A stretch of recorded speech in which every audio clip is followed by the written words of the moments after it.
সপ্তম বছর পেরিয়ে অষ্টম বর্ষে পদার্পণ করল বাংলা টিভি।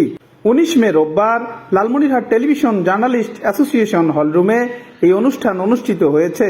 বাংলা টিভির অষ্টম প্রতিষ্ঠা বার্ষিকী উপলক্ষে কেক কাটা ও সংক্ষিপ্ত আলোচনায় উপস্থিত ছিলেন লালমনিরহাট সদর থানার officer in charge Omar Faruk Chowdhury, television journalist অ্যাসোসিয়েশনের সভাপতি আনিসুর রহমান লাডলা, সাধারণ সম্পাদক তহিদুল ইসলাম লিটন, লালমনিরহাট প্রেস ক্লাবের আহ্বায়ক বীর মুক্তিযোদ্ধা গোকুল রায়, বাংলা টিভির জেলা প্রতিনিধি ইলিয়াস বসুনিয়া পবন সহ জেলায় কর্মরত সাংবাদিকগণ। অনুষ্ঠানের শুরুতে বাংলা টিভির জেলা প্রতিনিধি ইলিয়াস বসুনিয়া সহ আমন্ত্রিত অতিথিগণের শুভেচ্ছা বক্তব্য শেষে কেক কাটা অনুষ্ঠান অনুষ্ঠিত হয়েছে। শুভেচ্ছা বক্তব্যে অতিথিগণ বাংলা টিভির জন্য শুভকামনা জানান। Mizanur Rahman Mizan, update news, Lalmonirhat.